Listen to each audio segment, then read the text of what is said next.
Merci de votre fidélité et soyez les bienvenus dans ce flash d'information que nous démarrons dans la commune de Koulentoum, située dans le département de Médina Yoro Foulah. L'absence de réseau téléphonique stable plonge les habitants dans une détresse numérique quotidienne. Entre appels impossibles et applications inutilisables, la population se sent exclue du projet technologie en dépit des promesses du New Deal technologie porté par le gouvernement du Sénégal. Samba Diao, reportage. Dans la commune de Koulinto, située dans le département de Médina Yoro Foulah, les habitants font face à un véritable calvaire. L'absence d'un réseau téléphonique stable. Téléphoner devient un exercice d'endurance et l'accès à Internet un luxe quasiment inaccessible. Le réseau est insuffisant ici à Koulinto. Il n'y a quasiment pas de couverture téléphonique. À l'intérieur du département de Médina Yoro Foulah, il y a du réseau, mais ici à Koulinto, on n'a pas de couverture de réseau téléphonique. Donc ça, c'est un véritable problème pour nous, les habitants de Koulinto. Cette situation handicape lourdement les habitants dans leurs activités quotidiennes. De nombreuses applications essentielles restent inutilisables. D'ailleurs, même les connexions là, on part monter sur les arbres pour pouvoir avoir du réseau.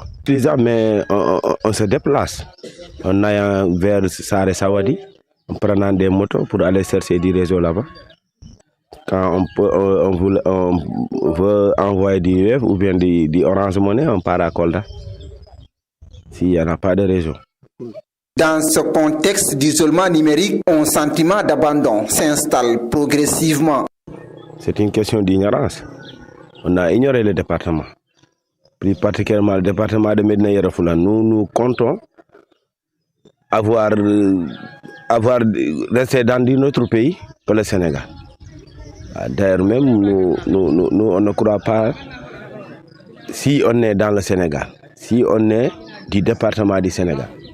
Oui, parce que tous les États qui passent, ils ignorent le département. On n'en a rien. Pas de réseau, pas de route, on n'a rien. Pour rappel, le président de la République du Sénégal, son Excellence Bassirou Diomaye Faye, avait prôné une nouvelle vision technologique à travers le New Deal technologie. Mais cette ambition reste encore un mirage pour des jeunes enclavés comme celle de Koulinto, où l'absence de réseau téléphonique freine tout espoir de développement. Et Louga, les agriculteurs de Lompol et acteurs du secteur rural expriment leur désarroi face à l'absence de chambres froides pour la conservation de leurs produits. Ils réclament des infrastructures adaptées et lancent un appel pressant à l'État pour le financement de leur projet déjà proposé au ministère de l'Agriculture. Écoutons Amadou Sen, qui est le secrétaire général de Sokopal, propos recueillis par Gorambodj. Parmi les préoccupations des producteurs, il y a le problème de la commercialisation de nos produits.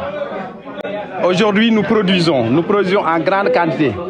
Mais le problème fondamental, c'est la commercialisation. Nous n'avons pas d'endroit pour stocker nos marchandises. Nous n'avons pas de magasin de chambre froide. Du coup, lorsque nous produisons, il y a une bonne partie, en tout cas de nos productions, qui pourrit, n'est-ce pas? Ou bien nous vendons à des prix au rabais. Donc c'est la raison pour laquelle le problème fondamental que nous avons aujourd'hui, c'est la conservation et la commercialisation de nos produits. Ce que nous demandons aux autorités, c'est vraiment d'écouter les vrais producteurs. Les producteurs se sont organisés en société de coopérative. Ce qu'ils veulent, ils l'écrivent dans des projets. Par exemple, au moment où je vous parle, nous avons déposé un dossier au niveau du ministère de l'Agriculture. Un projet dans le cadre des coopératives agricoles communales. Un projet qui est à voir les 2 milliards, dans lequel nous avons exprimé l'ensemble de nos besoins. Là, nous avons une demande qui va porter sur 200 hectares, qui sera aménagée, dans laquelle on trouvera en tout cas une partie pour la production, le conditionnement et la commercialisation. Pendant ce temps, à Touba, le respect des interdits religieux reste une exigence fondamentale.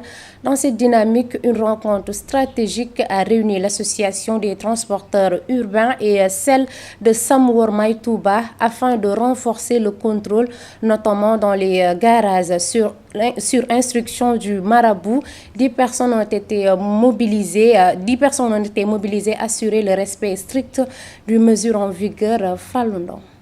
L'association des transporteurs urbains de Touba et l'association Samwormay Touba ont tenu une réunion consacrée aux interdictions en vigueur dans la ville sainte. Pape Mbaye, président de l'association des transporteurs urbains de Touba. Nous devons respecter tous les interdits dans la ville sainte de Serigne Touba, surtout les garages. J'appelle tous les chauffeurs à dénoncer toute personne qui transgresse les lois établies par le marabout. Un groupe de 10 personnes sera affecté dans les garages juste pour surveiller les interdits. Si on voit quelque chose, on le rattrape. En cas de refus, on appelle un renfort. Il invite tous les chauffeurs à respecter les consignes du marabout concernant les interdictions dans la ville. Les chauffeurs, vous avez une responsabilité, vous ne devez pas commettre certaines dérives. Depuis qu'on est là, je n'ai jamais fait une intervention pour un chauffeur qu'on arrête sur ce cas. Je souhaite qu'on continue sur le chemin. Cette réunion entre l'association Wormay Touba et les transporteurs urbains s'est tenue à Madiana à présence de tous les transporteurs. Falundong, le président de l'Assemblée nationale, El Malick Ndiaye, a offert une journée de consultation médicale gratuite en ophtalmologie à Dara. Au total, 177 personnes ont été consultées gratuitement et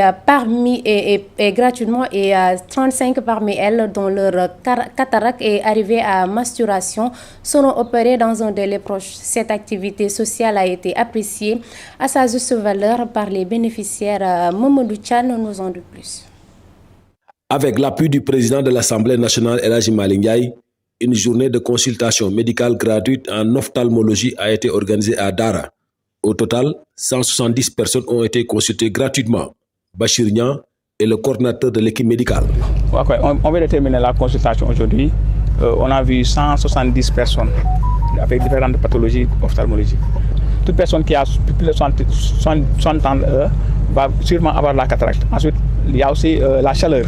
Nous sommes dans les zones très chaudes et du coup, il y a aussi la prolifération de la cataracte. Après aussi, on a différentes pathologies qu'on a notées et qu'on a traitées.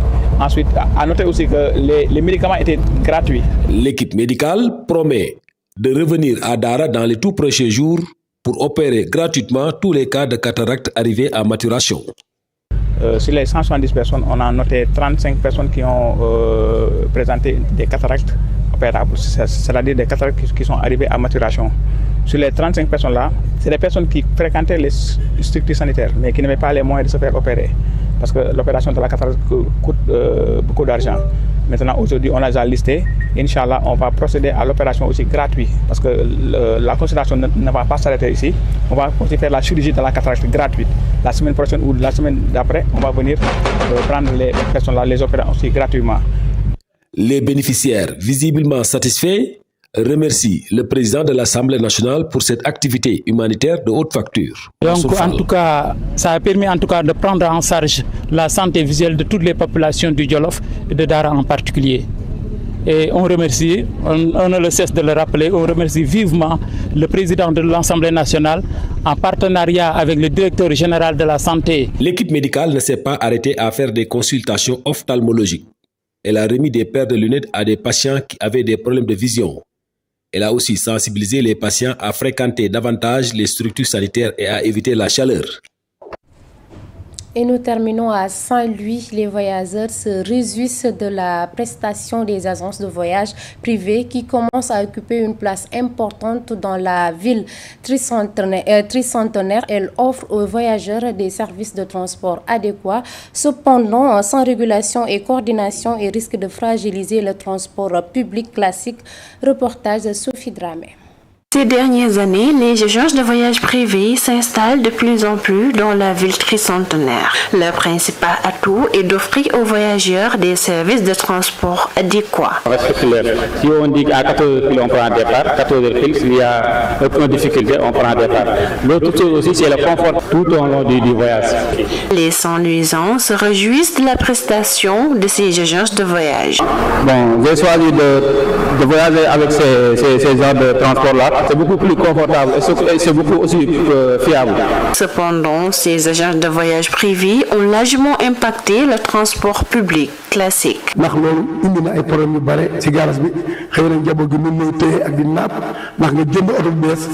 Nous rencontrons d'énormes difficultés dans ce garage à cause de ces agences.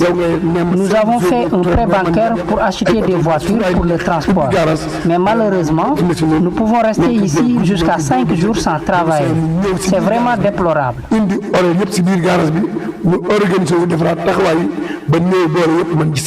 Les agences de voyage privées proposent des services organisés. Ainsi, sans régulation et coordination, et risquent de fragiliser le transport public classique. Merci de votre aimable attention. L'information continue également sur uracsenegal.sn. Merci.